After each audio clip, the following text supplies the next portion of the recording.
السلام عليكم ورحمة الله وبركاته. الحمد لله رب العالمين والصلاة والسلام على أشرف الأنبياء والمرسلين نبينا محمد وعلى آله وصحبه أجمعين ومن تبعهم بإحسان إلى يوم الدين. أما بعد، فعن عائشة رضي الله تعالى عنها عن النبي صلى الله عليه وسلم قال: لا يقبل الله صلاة حائض إلا بخمار. رواه الخمسة إلا النسائي وصححه ابن خزيمة. بلوغ المرام من ادلت الاحکام کی حدیث نمبر 161 ابھی آپ کے سامنے پڑھی گئی ہے۔ کتاب الصلاۃ کا تیسرا باب چل رہا ہے، باب شروط الصلاۃ، نماز کی شرطوں کا بیان۔ یعنی نماز میں جن چیزوں کا ہونا انتہائی ضروری ہے، جس کے بغیر نماز نہیں ہوتی ہے، اس کو یہاں شروط سے تعبیر کیا گیا ہے۔ نماز کی شرطوں کا بیان یعنی جن چیزوں کا نماز میں پایا جانا انتہائی ضروری ہے، اس کے بغیر نماز نہیں ہوگی، تو ایسی ہی قسم کی روایتیں اس باب میں ذکر کی جائیں گی۔ کل کے درس میں پہلی روایت جو پڑھی گئی تھی کہ اللہ کے نبی صلی اللہ علیہ وسلم نے فرمایا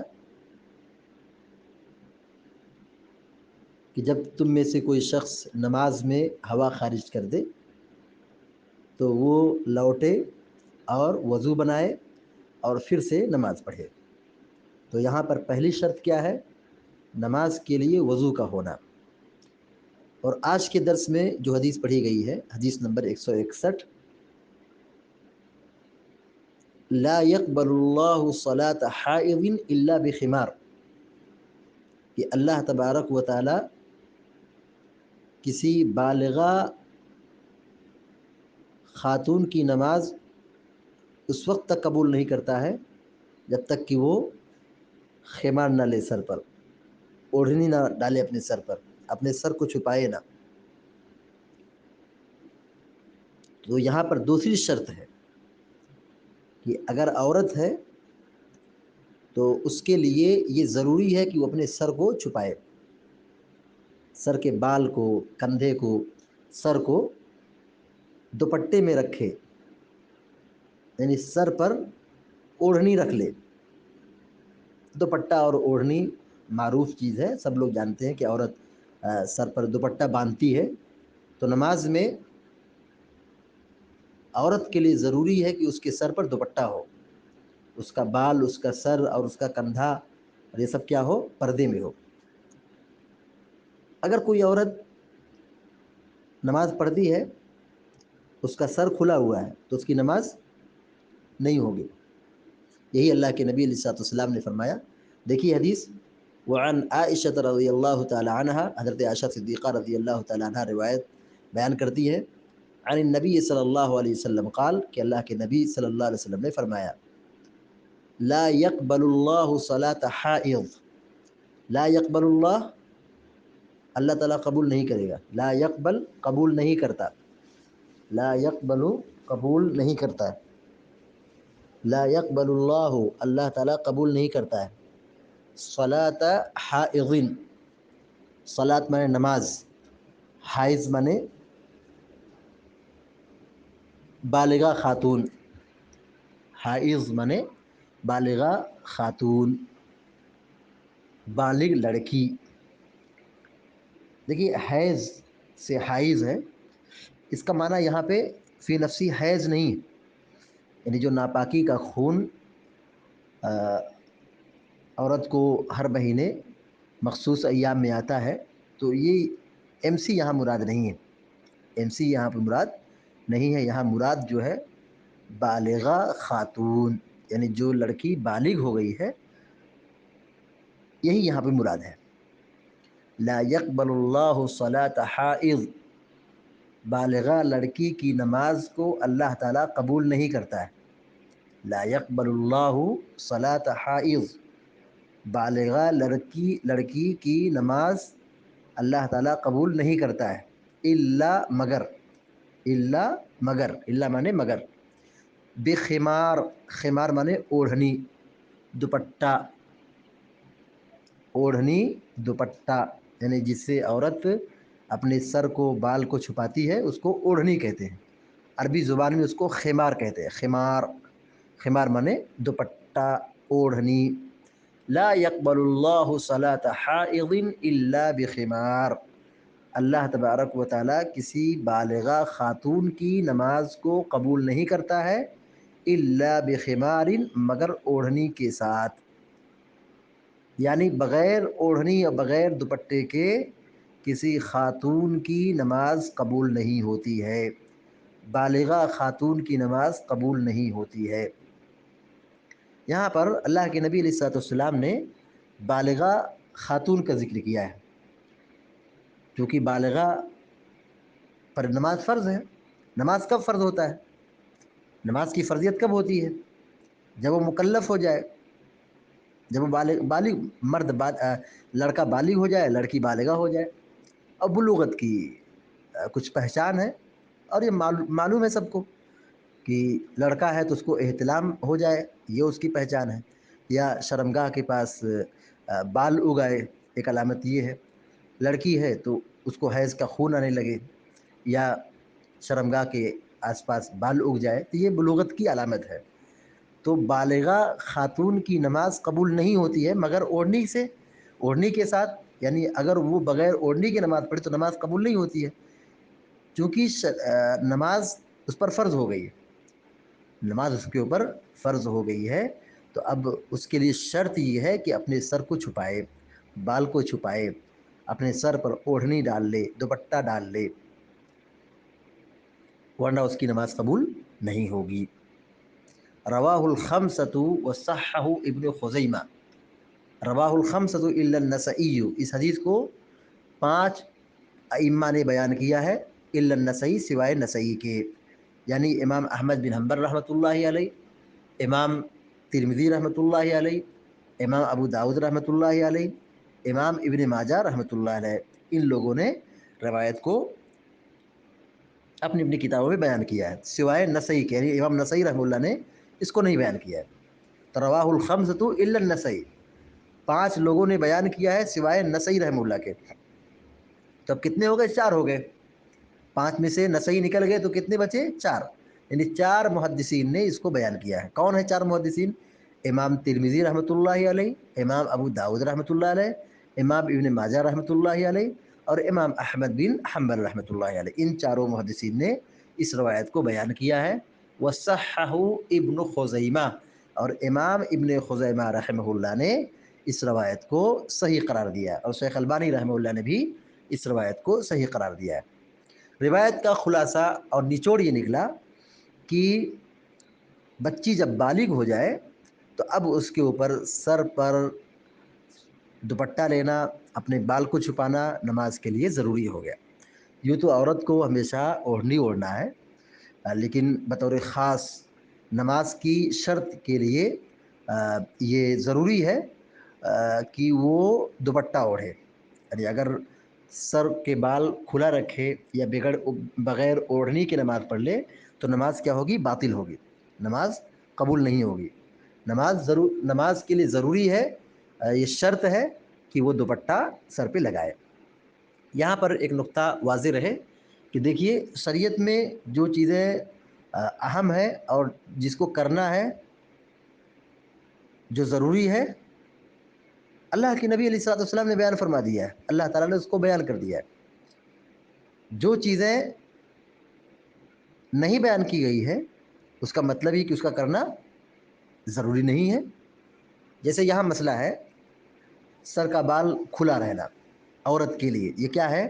نماز کی صحت میں رکاوٹ ہے، نماز قبول نہیں ہوگی، نماز باطل ہو جائے گی۔ یعنی کوئی عورت بغیر دوپٹے کی نماز پڑھ لے تو اس کو حکم دیا جائے گا کہ پھر سے وہ دوپٹہ سر پہ ڈالے اور پھر سے نماز پڑھے، اگرچہ وہ نماز پڑھ چکی ہے لیکن وہ نماز کیا ہے؟ باطل ہے، نماز قبول نہیں ہوگی۔ نماز کی قبولیت کے لیے شرط ہے شریعت کی جانب سے، اللہ کے نبی علیہ الصلوۃ والسلام نے وضاحت بیان فرمائی ہے کہ لا يقبل اللہ صلاۃ حائض الا بخمار، کہ بغیر اوڑھنے کے عورت کی نماز قبول نہیں ہوتی ہے۔ تو عورت کے لیے سر پر دوپٹہ ڈالنا ضروری ہے، لیکن مرد کے لیے ضروری نہیں ہے۔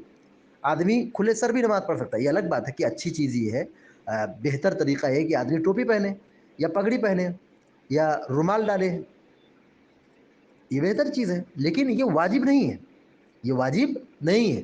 مرد اگر بغیر ٹوپی کے، بغیر کھلے سر کے، ننگے سر کے، بال اس کا کھلا ہے، اوپن ہے، تو وہ نماز پڑھ سکتا ہے، مرد کے لیے ضروری نہیں ہے۔ البتہ عورت کے لیے ضروری ہے کہ بغیر اوڑھنی کے، بغیر دوپٹے کے نماز قبول نہیں ہوگی۔ ایک عورت بغیر دوپٹے کی نماز پڑھ لے تو اسے یہ کہا جائے گا کہ تم نے نماز تو ادا کی ہے، لیکن یہ اللہ تعالیٰ کے یہاں قبول نہیں ہوگا، اللہ تعالیٰ قبول نہیں کرے گا۔ تم دوپٹہ سر پہ ڈالو، اوڑھنی باندھو اور پھر سے نماز ادا کرو۔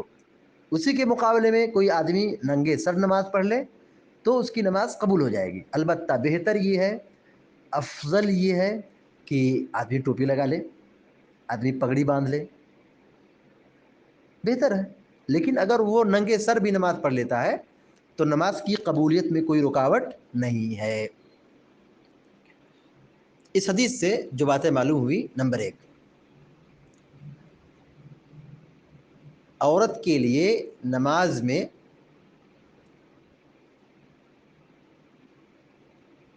سر کا ڈھانکنا، عورت کے نماز میں اپنے سر کا ڈھانکنا یہ نماز کی شرائط میں سے ہے، نماز کی شرطوں میں سے ہے، یعنی یہ چیز کرنا بہت ضروری ہے۔ البتہ چہرہ کھلا ہو اور اجنبی کی نگاہ وہاں پر نہ پہنچتی ہو تو عورت چہرہ کھول کر کے بھی نماز پڑھ سکتی ہے۔ دیکھیے چہرہ کا ذکر نہیں کیا گیا کہ وہ چہرہ چھپائے، بلکہ سر کا ذکر موجود ہے، بال کے چھپانے کا ذکر موجود ہے کہ بغیر اوڑھنی کے نماز نہیں ہوگی، اللہ تعالیٰ قبول نہیں کرے گا، لیکن چہرے کا ذکر نہیں ہے۔ تو اس کا مطلب یہ ہوا کہ عورت بغیر حجاب کے، یعنی کہہ لیجئے چہرہ کھول کر کے نماز ادا کر سکتی ہے، چہرہ کھول کر کے نماز ادا کر سکتی ہے اور نماز قبول ہو جائے گی، بشرطے کہ کسی اجنبی آدمی کی نظر وہاں تک نہ پہنچے۔ یعنی ایسی جگہ عورت نماز پڑھے جہاں پر کوئی آدمی نہیں دیکھ رہا ہے، جو اس کا غیر محرم ہے، نہیں دیکھ رہا ہے، تو عورت چہرہ کھول کر کے نماز ادا کر سکتی ہے۔ چہرہ کھلا ہو، ہتھیلی کھلی ہو، اور بعض اہل علم نے بھی کہا کہ اگر پیر بھی کھلا ہو تو کوئی حرج نہیں ہے، لیکن بہتر یہ ہے کہ اس کا پیر ڈھکا ہونا چاہیے۔ عورت کے لیے نماز میں پورے جسم کو چھپانا ہے۔ عورت کا ہمیشہ پردہ ہے، لیکن چہرہ، ہتھیلی اور پاؤں، چونکہ یہ مشکل چیز ہے، لیکن نماز کی حالت میں ہتھیلی کھلی ہو کوئی حرج نہیں، چہرہ کھلا ہو کوئی حرج نہیں۔ پاؤں کے بارے میں یہ حکم ہے کہ ڈھانپ لیا جائے، بہتر ہے، لیکن یہ بھی ارکان اور شرائط میں سے نہیں ہے، انتہائی ضروری نہیں ہے۔ اگر قدم دکھائی دے رہا ہے تو نماز میں انشاءاللہ رکاوٹ نہیں ہے، لیکن بہتر یہی ہے کہ وہ اپنے پیر کو بھی چھپائے رکھے، یعنی پیر کا جو اوپری حصہ ہے، پیر کا جو اوپری حصہ ہے اس کو کیا کرے، چھپائے رکھے، یعنی اس کا پاجامہ یا اس کا کپڑا اتنا لمبا ہو کہ اس میں اس کا قدم کیا ہو، ڈھک جائے، اس کا اوپری حصہ کیا ہو، کپڑے کے اندر ہو، تو یہ بہتر ہے۔ لیکن اس کو بھی فقہا نے نماز کی شرائط میں ذکر نہیں کیا، بلکہ یہ کہا کہ بہتر ہے۔ لیکن سر کا چھپانا یہ کیا ہے، واجبات اور ارکان میں سے ہے، شرائط میں سے ہے۔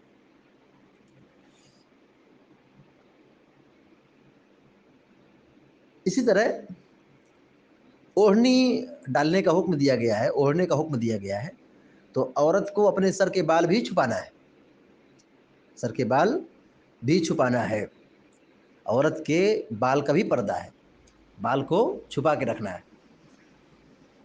اس حدیث میں ایک تعلیم یہ بھی ملتی ہے کہ اللہ تبارک و تعالیٰ ہر عبادت کو قبول نہیں کرتا ہے، ہر عبادت کو، ایسا نہیں کوئی آدمی کہے کہ میں نیک کام کر رہا ہوں، جیسے چاہے کروں، اپنے من سے جو چاہو کروں، قبول ہو جائے گا، ایسا نہیں ہے۔ ہر چیز کو قبول اللہ تعالیٰ نہیں کرتا ہے. قبولیت کے لیے ایک ضابطہ ہے. وہ ضابطہ کیا ہے؟ پیارے نبی صلی اللہ علیہ وسلم کی تعلیمات کی پیروی، سنت کی پیروی، شریعت کی پیروی.